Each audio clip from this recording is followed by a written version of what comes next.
Okay, Wayne, camp officially underway now. You're in camp with all the boys. Good to be back around the English players and the English staff.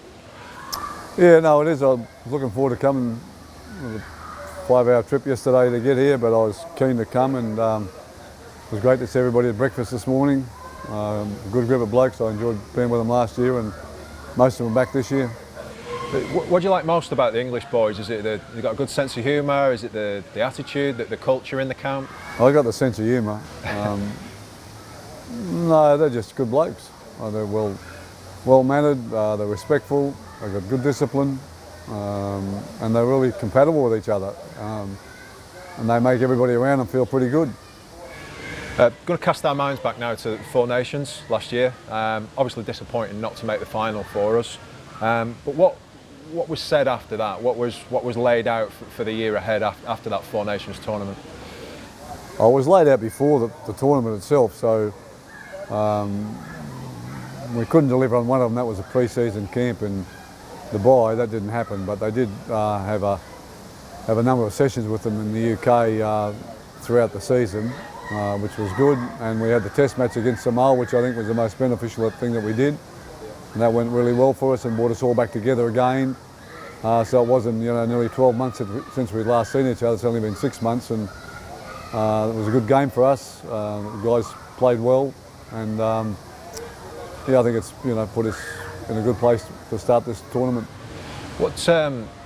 Did you learn anything from the players in 2016? What did you take away from that group? What did you see there? Oh, what I'd seen before watching them. They beat themselves more often than the opposition beat them. Does much need fixing? Well, they don't need their attitude fixing. They don't need their skill set fixing. And what has to be fixed, they're the only ones that can do it, is to play with the discipline over an 80-minute period of not giving away penalties that are not forced, and not carrying the ball up and then getting up and not playing it because they've lost it. It's pretty simple stuff for us. It's not complex what we've got to change, and we've probably got to get a little bit better building pressure as well, but that we can do easy enough. The other two, it's really in their control. To kick this year off, you were in the UK in February, and you met up with a lot of the players and a lot of the staff. What did that involve for you? Was that you just sort of putting down a marker for 2017 when you were over in February? Yeah, I didn't meet with many of the players. I met with the coaches of the Super League, and that was a good meeting. And that they need to probably meet me, and they need for me to explain a few things to them. And they were very receptive. It was a good meeting. We went away there, left a pretty good place, I thought. And then the players turned up in Australia in May, and that worked great. The England programme has been very active, like you've said, this year. Exactly what you wanted. What kind of feedback have you had on the elite performance squad this year, Wayne? Oh, really good. The boys have enjoyed being there. They didn't get punished, and the staff were very supportive of them and did a really good job with them. And I think it's been, I think we've done as much as we possibly can to get to this point here, and now it's up to us to be a real force in the competition. Do you think you'll see the benefits of those regular meetups during this World Cup? Yeah, I'm not sure if you can be that definitive that we'll see the benefits, but what I do know is we get a better outcome than we would have got if we didn't do it. Yeah. Touched on the Samoa test there being very successful. When you say successful, what was success in your eyes? Obviously, we won the game quite. Yeah, well, it was a big effort for them. They flew out. They didn't get to Australia until the Monday night. I had to play on the Friday night. We had about 1.5 training sessions, but they just carried on from the Four Nations. Once again, they all wanted to be with each other and enjoyed each other's company. We had a really good week, and they went out and played a very disciplined, controlled game. Samoa had quite a football team. We never let them in the game, and with the exception of a few minutes into the second half when we made a couple of errors in a row, put us under pressure, and they picked up a try and gave themselves a little chance. That was the only time all night they looked like they could beat us. Had you seen a difference from the Four Nations up to the mid-season test? Had you seen a difference in the players? Well, I did. We gave them a bit of a goal to go home, and players mistake-free football as they possibly can, but still play at a high standard. And I think most of them took that challenge, and I think most of them have gone home and tried to to turn up here and put it with a fair bit of confidence about themselves and what they can do. We've just seen, looking at Super League now, we've just seen probably one of the most exciting seasons in a long, long time for Super League. Did that throw more players in the spotlight for you and the coaching staff? Yeah, not really. I watched a lot of English games. I thought it was some good footy played over there this year. I enjoyed what I saw most of the time. The semi-finals were great, the two games. The Castleford St Helens game was a high standard of football, really good quality football, and so was the whole Leeds game.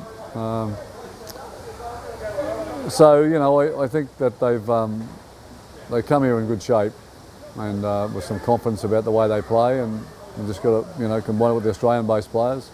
Is that a boost for the national team then, when we've got, you know, intense games, high performance games? Does that give a real boost for the national team? Yeah, of course it is. That's the challenge. That's what, you know, that's the only difference between here and Australia, is that we play a lot of games that are close, a lot of games that are fiercely competitive, you know, and the English boys probably don't play enough of those games, but certainly in the latter part of the season. Now, I like the concept of the Super League 8 and the you know, the others playing up for the £1 million game. I like that concept, and I think it enhances their football. For the viewers who don't watch much NRL, you know, the English representatives, they've won quite a few awards this year. Gareth Widdop's been named Dally M Halfback of the Year, which is, you know, really great for him in England. What have you seen in the English NRL-based guys this year in the league? What kind of performances have they put in that you've seen? Oh, it's been a bit mixed and varied. I left one of them out. I left George out, Burgess, because I didn't think he was playing well enough. Tom was certainly had a pretty fair season. Sam's always Sam, and he won the South Sydney's best player. He's always given his best, you know. Chris Heinington, I thought, played pretty well at Cronulla. Like what he brings. The two Canberra players, Josh and Elliott, they didn't have the season they probably had last year, but they're still, you know, pretty good. And Gareth was probably the player of the competition up until he got injured, and he came back. He didn't come back as well, but he's still a very valuable and talented player. The 24 guys that have been selected now, what's the process that yourself and your staff go through? Just a bit of insight for the members, Wayne, in what you've got to go through to get to 24? Well, it's not painful. You just got to watch them play football and work out who can get the job done and who can't, and who's the best players, and put on the team. And yeah, it's just a process. You know, I had 4 different coaches over there, or ex-coaches, give me their team. So, you know, I went through that process before the final team was named. But we're pretty much all on the same page about the players. Is it good to have a mix of experience and kind of youth in there? Oh, that's the way you want it. Yeah, I mean, you can't have all experience and you can't have all youth. So, we've got a very good balance, and we've got some players that are very experienced, and we've got some young guys on the way up. So. And 2 uncapped players in Ben Curry and Alex Wormsley. What are we expecting from those boys? Oh, I just expect them to, you know, Ben's had a pretty ordinary season in the sense that he had an injury for most of the season, played 2 games or 3 games. But I think we all know what Ben can bring, and I was keen to have him here. He should have been in the 4 Nations last year, and he got injured just before that. So, and Alex has been on the fringe. I looked at him last year, but he's a better player this year, and you know, he's a front row, and he plays like one. That's all I want him to do. What do you look for a player on and off the field? What do you look for, Wayne? They've got to be able to play the game for a start. What about the type of person that they are? That doesn't worry me too much until, unless they've got a bad rap on themselves, or a bad history of poor behaviour. But there's none of those boys in this team with that type of stuff. So other than that, no, I just look for their ability and maybe their compatibility a little bit, that they are part of a team and can play as part of a team. That's pretty important. Sometimes you get the odd player that's an individual, but there's not many of those around anymore. The World Cup's only a matter of weeks before it kicks off. Do you think we're going to see the most competitive tournament yet, looking at some of these squads and where players are going? Yeah, I think you know, Australia always stand out, but for one reason, and 2 reasons actually. You know, one is that they play in a highly competitive competition every week, and secondly, Origin gives them an absolute edge. because of those 3 games every year, and they've been doing it for a long time. That's why England needed to come out this year, and England need to play more mid-year tests so they can bridge that gap. But outside of that, New Zealand got a pretty fair team. We've got a pretty fair team. Tonga looks like they're stacked up. The players coming back out of New Zealand and Australia. Samoa, quite a handy team. So they'll be the Fiji. Fiji's not to be. Don't think they can't play because they've got some talented players there again. So there's 4 or 5 teams. I think there won't be a great deal between them all. We've got 10 days here in Perth now. There's a bit of a pre-tournament camp. What are you looking to work on and achieve from these 10 days here in Perth? Oh, just how we want to play our football. Yeah, that's all. The way that I want them to play and the way I know they can play. So it'll be just a bit of an extension of 4 Nations, just doing it better and having a bit more belief in what we're doing. You just touched on Australia there, current holders. Do you think the pressure's on Mal and the players, obviously being the host nation as well? Oh, there's always pressure. There's pressure on England to do better than they've done, so it just goes with the territory. Simple as that, yeah? Brad Fittler, now in charge of Lebanon, and he's just installed Robbie Farah as captain. What do you think Brad's going to bring to Lebanon now? What kind of style would he bring to their play? The good news is he's not playing for them, so that's the good part. I know he'll be. Look, he's coached City country games and he's coached City a few times, and they all enjoy his camps, and they all. Brad reminds me of what makes our game great. There's a bit of fun involved, and he lets the players be themselves, be a bit creative and all that. So yeah, he'll do a good job with them. He'll do a real good job actually. The final team in our group stage is France. Now you nearly coached France, didn't you, at the last World Cup? It was an option. Yeah, I did. If I could have spoken French, I probably would have. But I can't understand how it works if you can't speak the language. I don't know how you can actually coach a team. So, yeah, they're in the Super League as well, and they've got more teams in the Super League now. And with regards to the division below Super League, Toulouse. So, yeah, they'll have quality players. They're always hard to beat.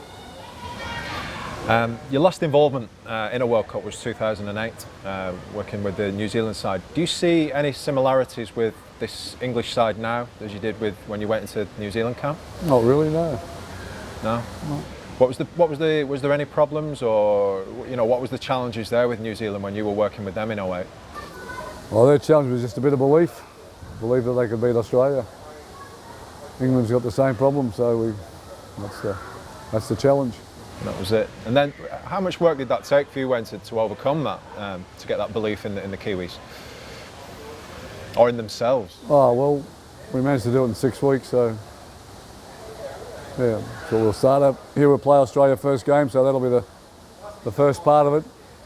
To get to not worried about the result, but worry about or have an emphasis on how well we can play, what we can manage against them, and make sure that we're competitive all night. And if we get beaten by a few points, well, that'll give us confidence to go on to the next stage, and you get to play a final 5 or 6 weeks later, and that's where you want to be at your best. What did you take away and learn from the World Cup in 08?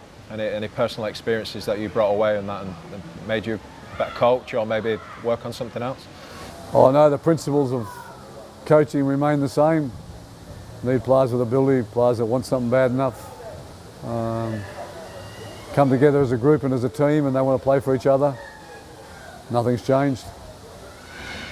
This may be a bit of a broad one for you, but what does it take to go the distance? What does it take to go the distance and be successful in a World Cup tournament, in your opinion?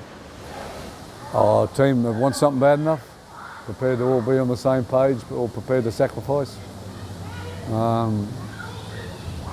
Not be distracted, not to use excuses, live above the line. All those things are what's going to be required. Yeah. So if you've got that in line, that's going to help you sort of go as far as possible. Well, the ability's there. The ability's not my question.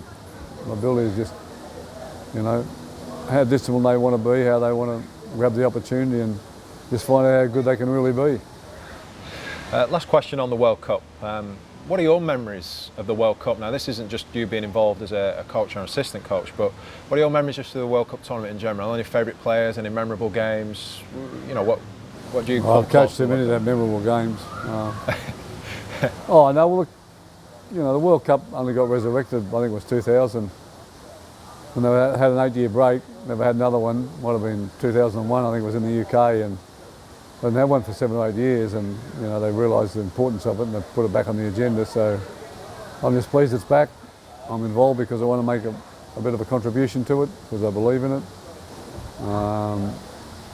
In past, I remember France coming to Australia in the 70s and making the World Cup final. And that was about the only time I remember the World Cup being played in a tournament base. There's been World Cup since, well, we're one of the first codes in the world to have been part of a World Cup, but it was just kind of add-on. There was never bringing 14 nations together like they have now. I think that's wonderful and I love that.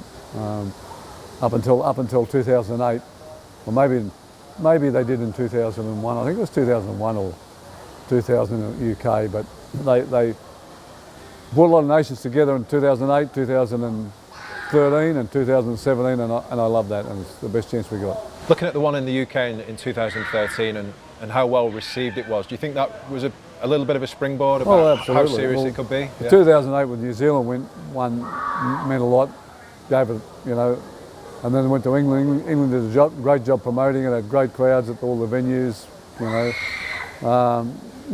and I'm optimistic that 2017 they've done a good job. They're playing Papua New Guinea, all over Australia, all New Zealand.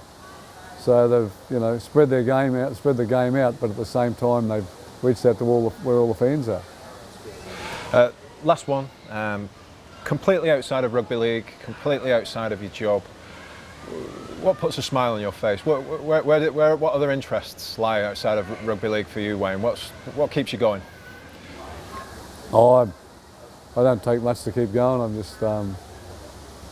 I just like being around cattle. I suppose my great love is running, and after that is just to go to the farm and spend the day at the cattle or on the tractor. And have you got cattle of your own? Yeah. So that's all I need. I've just spent the last 3 weeks doing that, running. After the season finished, been at the farm, and I've come here in pretty good shape, mentally feeling pretty fresh and ready to go. Good stuff. Thanks for your time, Wayne. Okay, no problem.